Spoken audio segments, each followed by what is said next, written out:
Good morning student, this is Ravindra. आज हम हमारा देश भारत की स्थिति और विस्तार के बारे में पढ़ेंगे। जैसे कि आप सभी को पता है कि जो भारत देश है उसके उत्तर में हिमालय पर्वत है। क्या है? हिमालय पर्वत कहाँ पर है?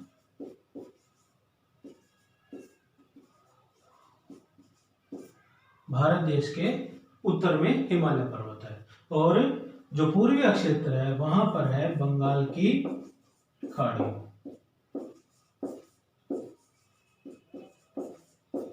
और पश्चिम का जो एरिया है वो वहां पर आता है अरब सागर। और दक्षिण में हिंद महासागर भारतीय प्रायद्वीप के तटों से टकराता है। अब बात आती है कि प्रायद्वीप क्या होता है। प्रायद्वीप भूमि का वो क्षेत्र या कोई भी देश जो तीन दिशाओं से समुद्र से घिरा होता है। जैसे कि भारत का पश्चिमी, पूर्वी और दक्षिण का हिस्सा जो है वो पानी से घिरा हुआ है। तो जिस देश की तीन दिशाएं पानी से घिरी होती है वो प्रायद्वीप कहलाता है, इसलिए भारत एक प्रायद्वीप है। उसके बाद बात आती है कि भारत का अक्षेत्रफल। जो भारत है उसका अक्षेत्रफल है 32.8 लाख वर्ग किलोमीटर। कितना है? यहाँ पे लिखा हुआ है 32.8 लाख वर्ग किलोमीटर। और जो एग्जैक्ट है वो है 32,87,263 वर्ग किलोमीटर। ये भारत का अक्षेत्रफल है सारे भारत का। उसके बाद जम्मू कश्मीर से लेकर के उत्तर में कश्मीर से लेकर के दक्षिण में कन्याकुमारी तक जो भारत का विस्तार है ये इस प्रकार से भारत का विस्तार जो है वो 3200 किलोमीटर है। कितना है? 3200 किलोमीटर। ये हमारी एनसीईआरटी के बुक के अंदर लिखा हुआ है, लेकिन जो एग्जैक्ट है वो है 3214 किलोमीटर। कितना है? 3214 किलोमीटर। उत्तर में कश्मीर से लेकर के दक्षिण में कन्याकुमारी तक भारत का विस्तार 3214 किलोमीटर है। इसी प्रकार से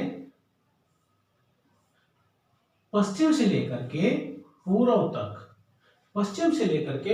तक भारत का जो विस्तार है वो है 2900 किलोमीटर। कितना है? 2900 किलोमीटर।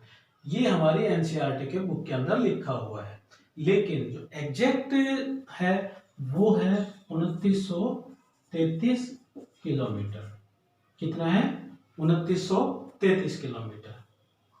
इसके बाद भारत जो है वो एक बहुत बड़ा देश है। जैसे कि आप सभी को पता है कि चाइना जनसंख्या में पहले नंबर पर आता है और दूसरे नंबर पर कौन सा देश आता है? भारत। तो भारत की जनसंख्या पूरे विश्व में दूसरे नंबर पर सबसे ज्यादा है।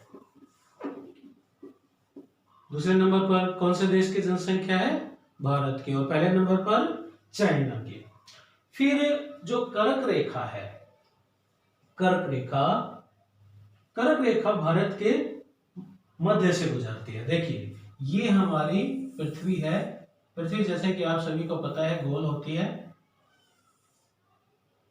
तो जो पृथ्वी के मध्य से रेखा गुजरती है उसको 0 डिग्री अक्षांश बोलते हैं या फिर भूमध्य रेखा बोलते हैं।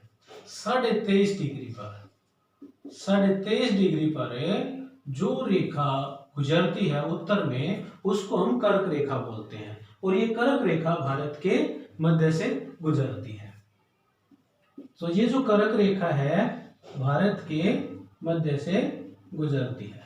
कौन कौन से राज्य ये क्रॉस करती है? ये क्रॉस करती है गुजरात के बाद राजस्थान, उसके बाद मध्य प्रदेश, फिर छत्तीसगढ़, उसके बाद रांची के बाद पश्चिम बंगाल और पश्चिम बंगाल के बाद त्रिपुरा और त्रिपुरा के बाद मिजोरम। इस प्रकार से ये 8 भारतीय राज्यों के अंदर से गुजरती है। उसके बाद हमारा नेक्स्ट बनता है उत्तर से दक्षिण में। उत्तर से दक्षिण में भारत की जो मुख्य भूमि है उसका विस्तार कितना है? 8 डिग्री 4 मिनट उत्तर से लेकर के 37 डिग्री 6 मिनट उत्तरी अक्षांश तक भारत का उत्तर से लेकर के दक्षिण में कन्याकुमारी तक ये विस्तार है। इसी प्रकार से पश्चिम से लेकर के पूर्व तक, पश्चिम में कच्छ से 68 डिग्री 7 मिनट पूर्वी देशांतर से लेकर के 97 डिग्री 25 मिनट पूर्वी देशांतर तक भारत का ये विस्तार है। इसके बाद भारत का मानक समय, जो भारत का मानक समय है वो 82.5 डिग्री पूर्वी देशांतर है। कितना है? 82.5 डिग्री पूर्वी देशांतर, या फिर तो भारत का मानक समय कहां से निर्धारित किया जाता है? जो भारत का मानक समय निर्धारित किया जाता है वो उत्तर प्रदेश के अंदर इलाहाबाद एक स्थान है, मैं यहां पे लिख देता हूं, इलाहाबाद में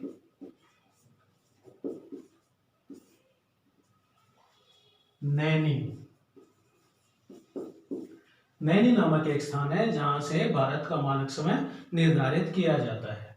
जो भारत का मानक समय है जिसको हम इंडियन स्टैंडर्ड टाइम बोलते हैं, वो किस प्रकार से निर्धारित किया जाता है इसके लिए हमें थोड़ा सा समझना पड़ेगा।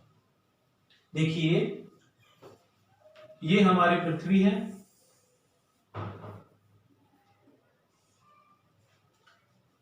और ये 0 डिग्री देशांतर रेखा है, 0 डिग्री देशांतर रेखा। 0 डिग्री देशांतर कह सकते हैं आप इसको, या फिर याम्योत्तर रेखा भी बोल सकते हैं। तो 0 डिग्री देशांतर से 82.5 डिग्री इस तरफ जब हम आएंगे तो ये हमारा पॉइंट बनेगा इलाहाबाद का नैनी का पॉइंट। तो 1 डिग्री देशांतर पर जब हम आगे जाते हैं तो 4 मिनट बढ़ते हैं। 1 डिग्री पर कितना बढ़ रहा है? 4 मिनट। तो जब हम 2 डिग्री जाएंगे तो उसमें 4 मिनट और जुड़ जाएंगे, 8 हो गया। इस प्रकार से जब हम 82.5 डिग्री तक जाएंगे तो 4-4 मिनट करते हुए जो हमारा टाइम बनेगा वो बन जाएगा 82 को जब हम 4 से मल्टीप्लाई करेंगे तो ये हो जाएगा 4 दूनी 8, 4 8 32, 328 मिनट हो गए। इसी प्रकार से जो ये 30 है इसको जब हम 4 से मल्टीप्लाई करेंगे तो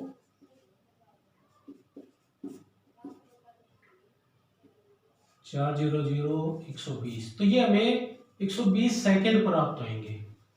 तो 328 मिनट और 120 सेकंड, 120 सेकंड में कितने मिनट बन गई? 2।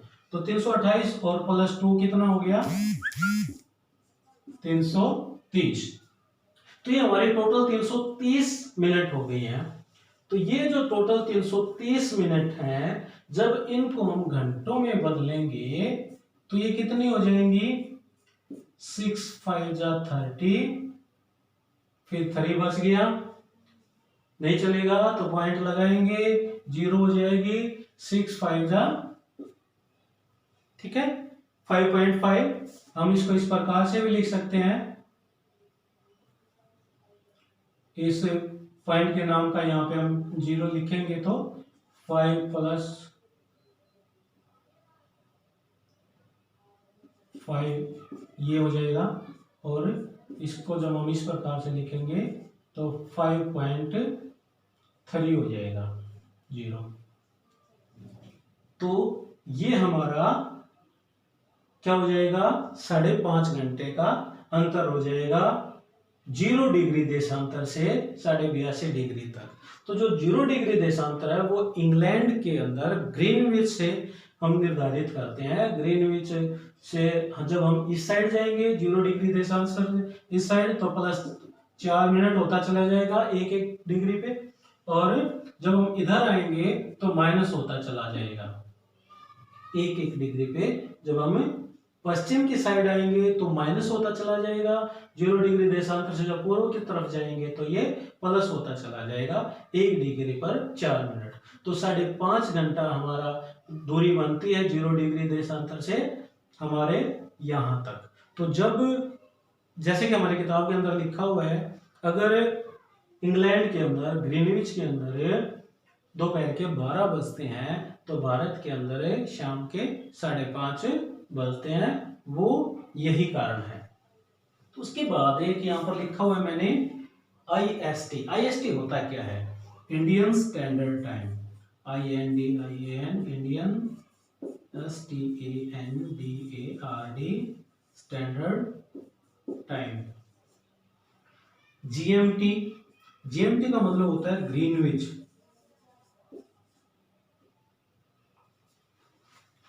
Greenwich mean time.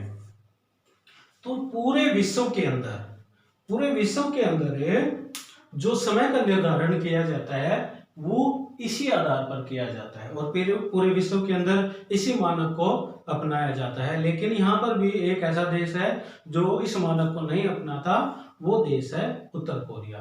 उत्तर कोरिया ने इस समय के मानक को नकार दिया है और वो इसको नहीं मानता है। तो स्टूडेंट, आज हमने हमारा देश भारत की स्थिति और इसके विस्तार के बारे में जाना। इससे आगे हम नेक्स्ट क्लास में पढ़ेंगे। तब तक के लिए थैंक यू।